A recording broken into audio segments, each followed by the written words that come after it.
किसी ने बड़े कमाल की बात कही है कि दूसरों की मदद करने का समय आज की दुनिया में किसी के पास नहीं है, लेकिन दूसरे के काम में बाधा डालने का समय आज की दुनिया में सबके पास है। एक सज्जन व्यक्ति फल खरीदने के लिए फल वाले की दुकान पर गए तो उन्होंने जाकर के भाव पूछा कि केला क्या भाव है और सेब का भाव क्या चल रहा है। तो दुकानदार ने उस व्यक्ति से कहा, भाई साहब केले 40 रुपये दर्जन है और सेब का भाव 120 रुपये किलो चल रहा है। उसने जैसे ही बोला तो उन्होंने बोला कि बहुत महंगा ले रहे हो, थोड़ा ठीक ठाक करके लगाओ।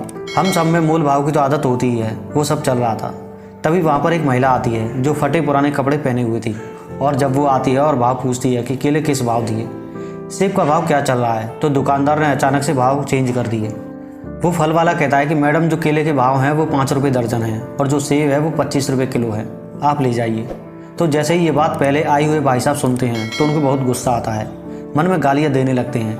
कैसा बदतमीज़ दुकानदार है, अभी पुलिस को बुलाता हूँ। और किस किस तरह की धोखाधड़ी कर रहा है ये महिला आई तो उसने दाम कम कर दिए। बहुत कुछ उसके दिमाग में उल्टा पुल्टा चलने लगा।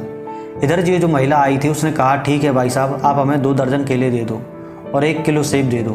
फल वाले ने फटाफट से तोल दिए और वो महिला वहाँ से जाने लगी तो बड़ी खुश थी, ऊपर वाले को धन्यवाद कर रही थी, प्रभु आपकी कृपा से आज बच्चे फल खा लेंगे। जैसे ही वहाँ से थोड़ी सी दूर गई, ये जो पहले से आए हुए भाई साहब थे ये गुस्से में बड़बड़ाने लग गए कि बदतमीज़ हो तुम, अभी पुलिस को बुलाता हूँ, ये है वो है, समझ क्या रखा है तुमने। महिला आई तो तुमने दाम कम कर दिए और इतने कम कर दिए कि 40 रुपये दर्जन के लिए मुझे बता रहे हो और उनको बता रहे हो 5 रुपये दर्जन। 120 रुपये किलो एप्पल चल रहा है और उनको कह रहे हो 25 रुपये किलो। ये कैसा डिफरेंस है, मुझे तो समझ में नहीं आ रहा है। बहुत गुस्से में थे। फल वाले ने कहा, भाई साहब मैं हाथ जोड़कर कहता हूँ आप मेरी बात तो सुनो, बता क्या कहना चाह रहे हो। फल वाले ने कहा, जो महिला अभी आके गई है उसके पति को मैं जानता हूँ। कुछ समय पहले उनका रोड एक्सीडेंट में निधन हो गया, उनकी जान चली गई। उनके घर में 2 छोटे छोटे बच्चे हैं। मैंने कई बार कोशिश की कि इनकी मदद कर दूं, पास में ही रहती है। बहुत लोगों ने कोशिश की इनको थोड़ा सा पैसा दे दें, इनके बच्चों की शिक्षा का खर्च उठा लें, लेकिन ये तैयार नहीं है। बहुत खुददार लोगों के घरों में जाकर ये साफ़ सफाई का काम करती है, जूठे बर्तन मांजती है, साफ़ सफाई करती है, सब करती है और अपनी खुददारी से जीवन जीती है। तो मुझे लगा कि कोई और तरीका नहीं है इनकी मदद करने का, तो मैंने सोचा कि कभी अगर मेरी दुकान पर फल खरीदने आएगी तो मैं सस्ते दाम में बेचूंगा। भोली भाली है, ये सोचती है कि यही भाव चल रहा है और मैं बस इनकी मदद करके खुश हो जाता हूँ। अब वो जो भाई साहब गुस्से में थे उनका गुस्सा बहुत शांत हो गया।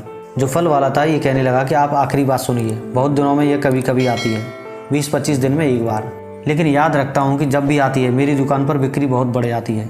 जिस दिन ये आती है ऐसा लगता है कि ऊपर वाले ने बहुत कृपा की है। भाई साहब मैं तो अपनी तरफ से थोड़ा सा मदद करने का भाव रखता हूँ, ऊपर वाला पता नहीं किस भाव से ये मेरी जो छोटी सी झोंपड़ी है इसमें बहुत खुशियों से भर देता है। तो दोस्तों इसका भाव ये है कि किसी भी बात को ठीक से जाने बिना किसी को भी गलत मत समझो, क्योंकि किसी भी बात के पीछे न जाने कितने कारण होते हैं। छोटी ही सही लेकिन मदद जरूर करना, देखना कितनी खुशी मिलेगी। तो दोस्तों वीडियो कैसी लगी, वीडियो अच्छी लगी तो लाइक शेयर एंड सब्सक्राइब जरूर करना। तो जय हिंद, नमस्कार।